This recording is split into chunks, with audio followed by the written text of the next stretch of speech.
Thank you for that introduction. So I guess I should say up front that this presentation will not be particularly technical in comparison to most of the other presentations everyone probably saw today. But I think that's ultimately the point, is how do you translate all of those different technical aspects regarding machine learning to those who know absolutely nothing about it. So as I said, a little about myself.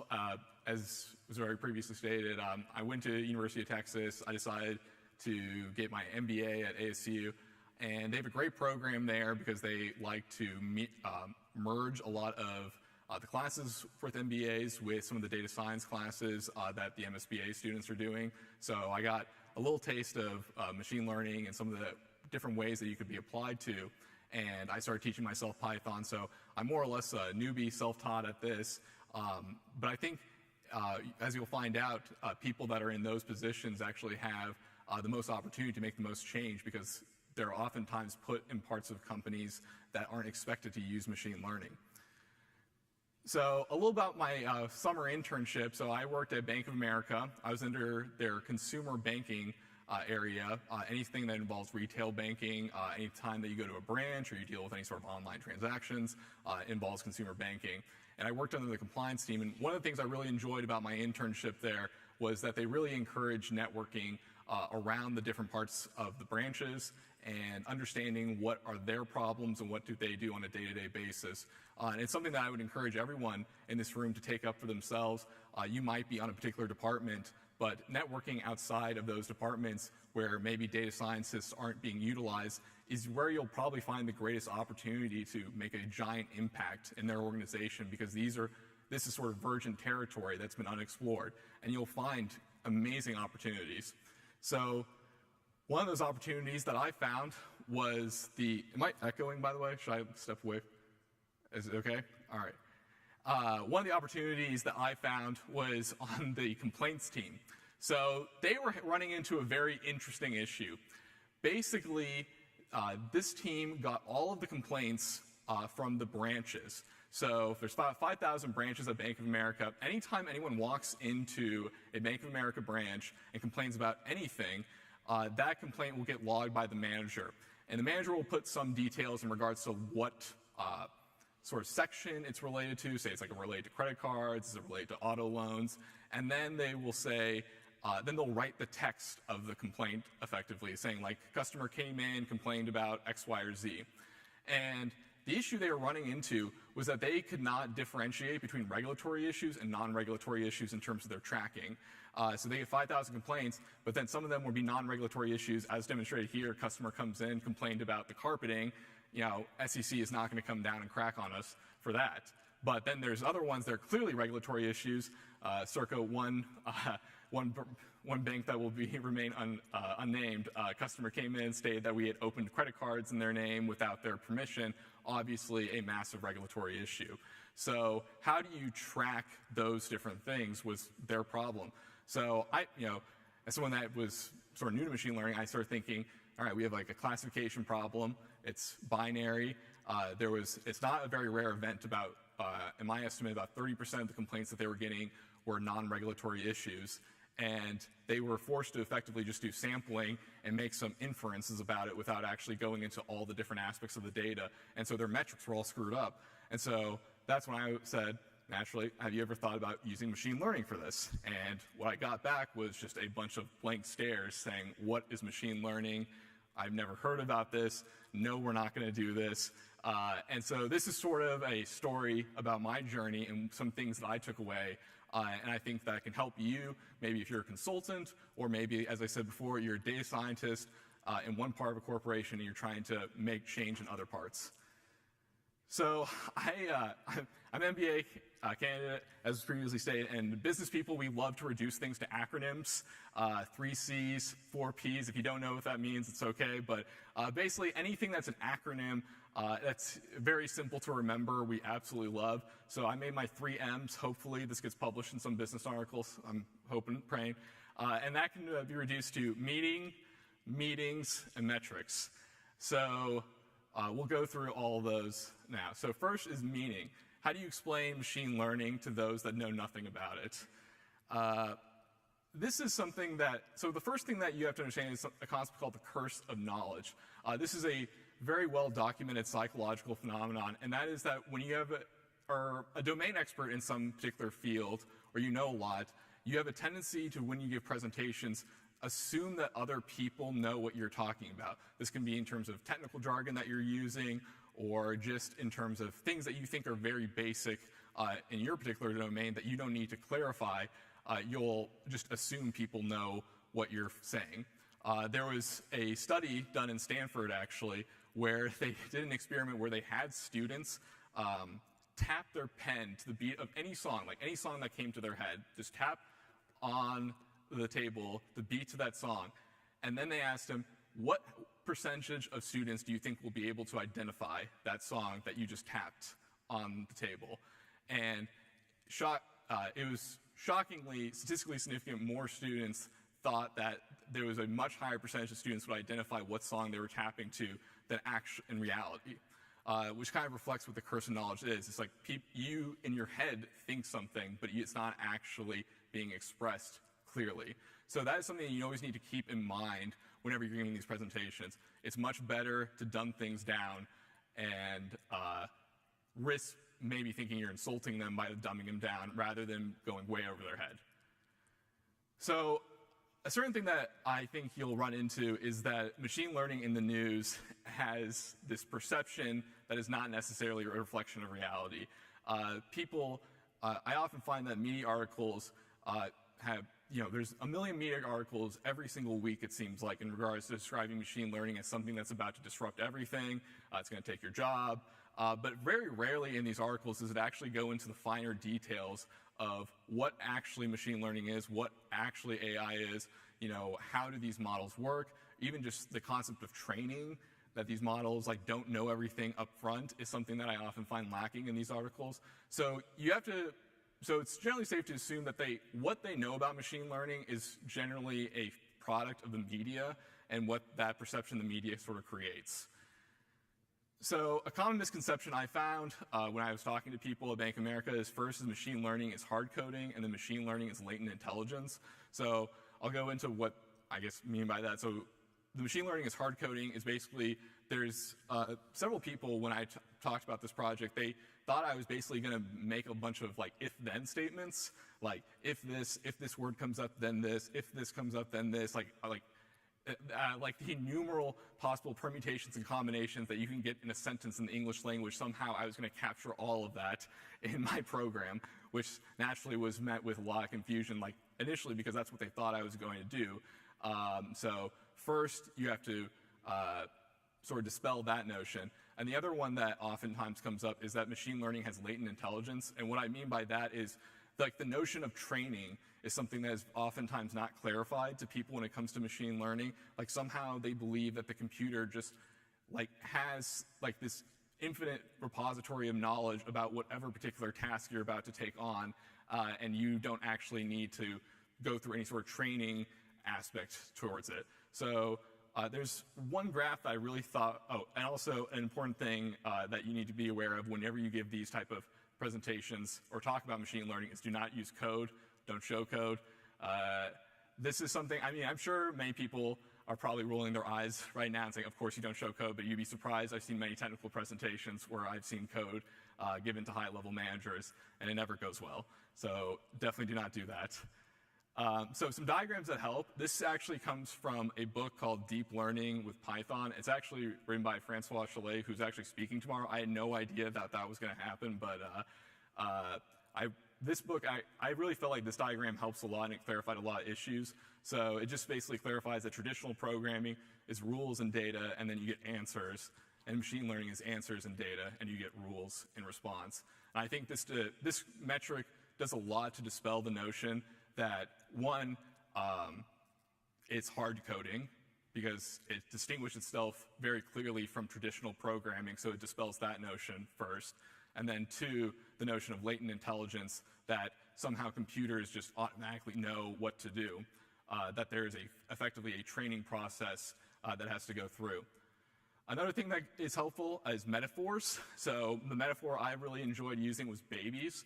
I think saying that a machine learning algorithm is effectively like a child helps people understand the notion that, in the same way that a child doesn't come out born knowing everything, that it requires some sort of external stimuli from its parents in order to understand how to deal with the world, that it is ultimately the product of the environment that it grows up in.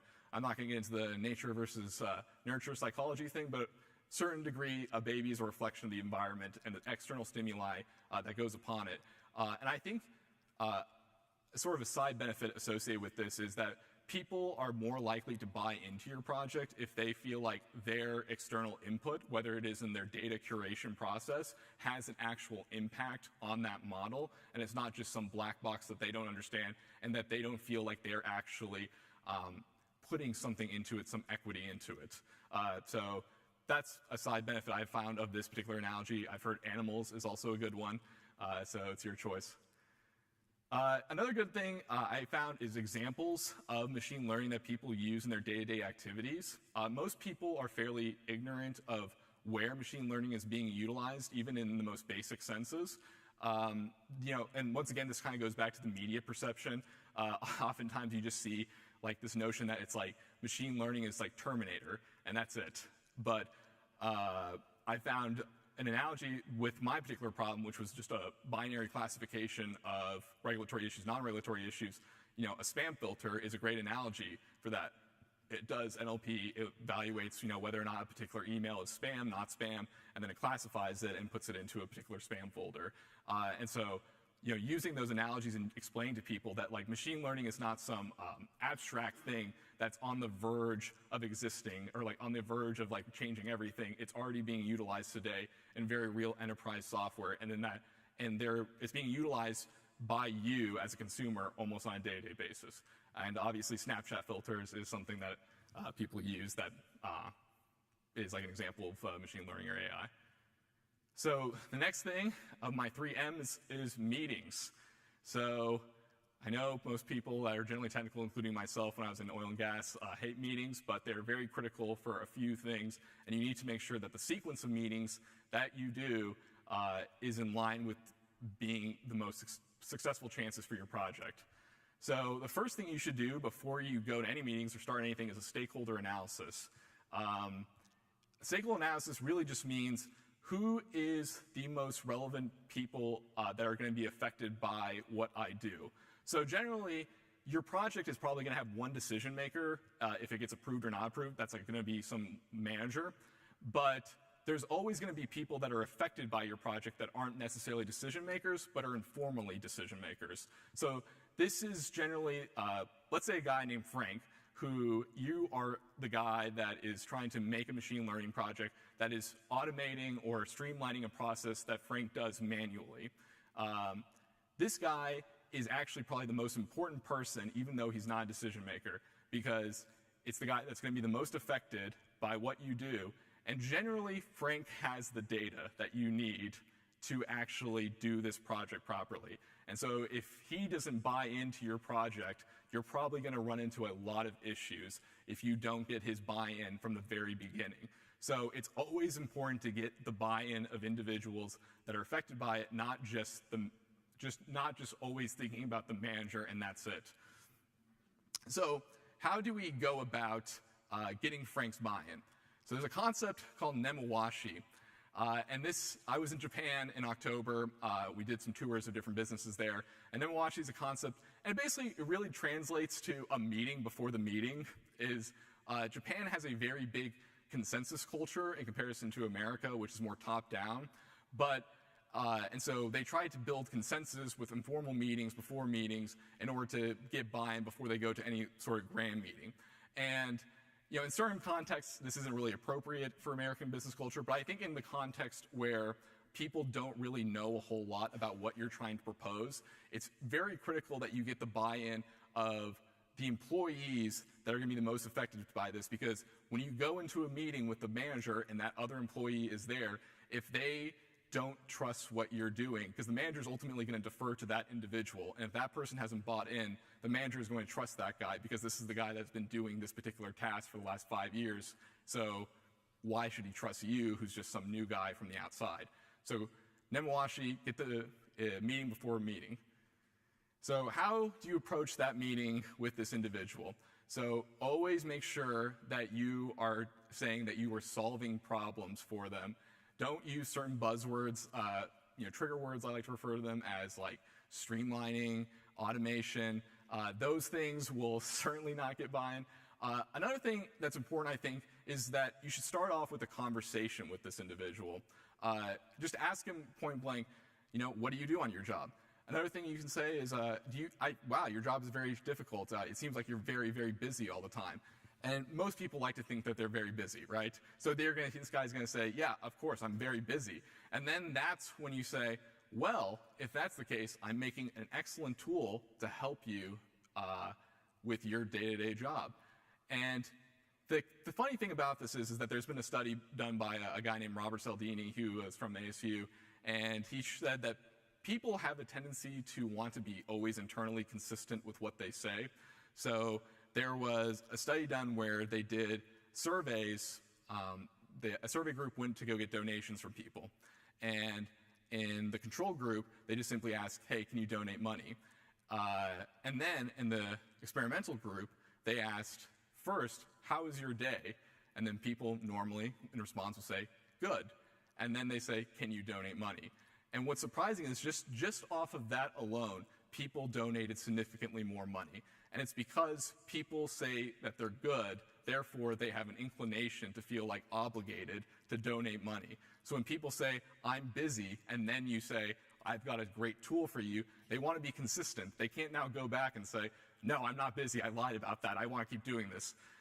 So that's a little trick I've learned that could help you. And another thing that gets buy-in, I find, is getting their involvement and help. So ultimately, you're going to have a lot of data, and you're going to need help classifying it. So just getting them to help classify the data for your model is actually a great way to get their buy-in, because people, as I said with the consistency principle, want to feel that if they had worked on something and put in sweat equity into certain projects, they don't want to believe that they put in sweat equity into something that was stupid. Right? Because they worked on it, therefore it must have actually been valuable, because why would they have spent so much time on it?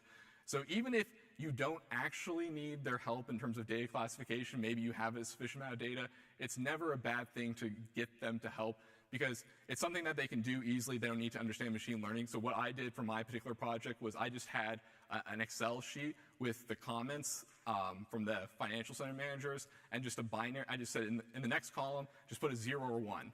That's all you have to do. It's a regulatory issue, not a regulatory issue. And I think they really enjoyed that, and I think it helped get the buy-in from people who were employees that would be affected by the project. Okay, so the next thing that I think is very important is metrics. Metrics are very critical, especially when you get into the meeting with the manager. So, if you kind of are following the flow, we've established the meeting, a good way to talk about machine learning with these employees. We've got the buy-in from employees that will ultimately be affected by that. They're on our side. And now we've ran the model, we've got something pretty good, and we need to demonstrate some metrics to some managers to show that this is a good idea. So what are those metrics? So as I said, metrics are important because they show something tangible. But the problem I find with machine learning is that the metrics in machine learning are very confusing to people who don't know a whole lot about it.